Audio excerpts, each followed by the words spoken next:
Nós chegamos ao final do relatório da CPI, tem em torno de 3.800 páginas, onde narra com riqueza de detalhes tudo o que havia, e nós chegamos à conclusão que haviam 4 ONGs principais que agiam nas demarcações indígenas, que era o Conselho Indigenista Missionário, que fazia a mobilização e o financiamento e a posterior fiscalização dos pedidos de demarcação. Eles mobilizavam as comunidades indígenas para fazer as invasões de áreas privadas e depois os pedidos de demarcação. Ficamos surpresos porque, na medida que recebíamos documentações e investigações, nós vimos que havia um financiamento internacional dessas ONGs e, principalmente, o Instituto Socioambiental praticamente administrava, o que nos surpreendeu, o tal de Fundo Amazônia. Nos defrontamos com o Fundo Amazônia, não entendemos o que era, fomos investigar e descobrimos que era um fundo criado por decreto do então presidente Lula dentro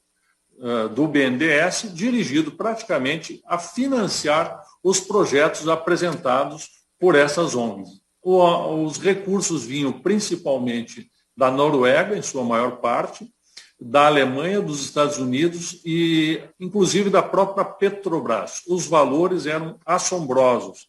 Se não me engano, na época, o Fundo Amazônia dispunha de em torno de 2 bilhões de reais para fazer toda esta militância. Na área de assentamentos do INCRA, outras ONGs e entidades é que faziam essa organização. Era a Comissão Pastoral da Terra, era a Federação dos Trabalhadores da Agricultura e era o Movimento dos Trabalhadores Sem Teto. Eles, basicamente, eles escolhiam, junto com os servidores do Estado, áreas particulares para serem invadidas, mobilizavam e treinavam determinados grupos para que fizessem a invasão. Essas pessoas invadiam as áreas e, a partir desse momento, o INCRA entrava e a Advocacia Geral da União dizia que a área, em verdade, era irregular, as pessoas não recebiam a reintegração, porque a Justiça ficava em dúvida se a área era da União ou não, ou se era particular. E, a partir disso, essa área era loteada. Se uma área comportava, imaginamos lá, 50 lotes, eram criados 100 lotes e eram distribuídos para lá 100 grupos familiares. Só que essas famílias para os quais eram postos, em nome dos quais eram postos esses lotes, elas não eram as mesmas pessoas que estavam lá na área.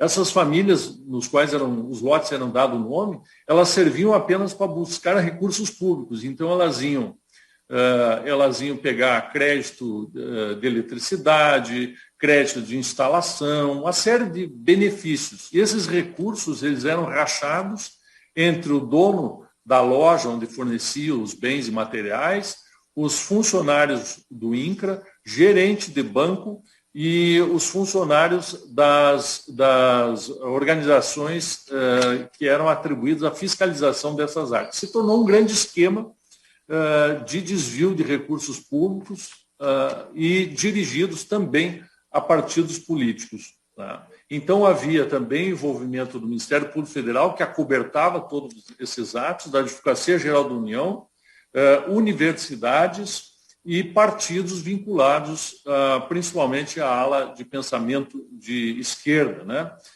Além disso, quando nós quebramos o sigilo, pedimos a quebra do sigilo dessas ONGs, houve uma blindagem pelo Supremo Tribunal Federal.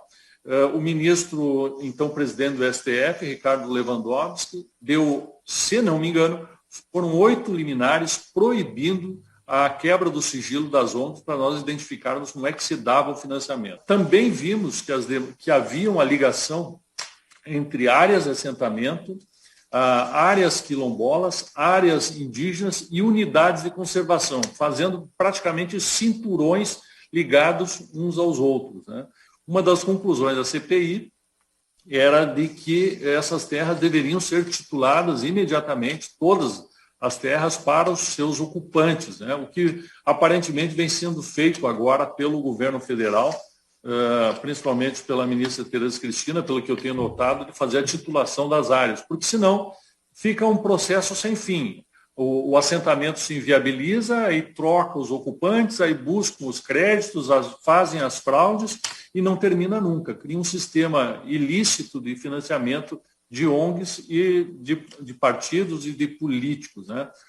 Nesse processo de estatização, uma coisa que chocou foi a conclusão que nós chegamos, que o Estado, talvez o Estado mais rico do país, que é o Pará, ele já tem 70% da sua área estatizada. Ou é unidade de conservação, ou é assentamento que não foi titulado, ou então são reservas indígenas. Resta no Pará apenas 30% de disponibilidade do seu território, sendo que desses 30%, por ser região amazônica, ele tem que fazer uma área de preservação de 80%, restando no total do Estado, em torno de 8% do Estado para que haja produção.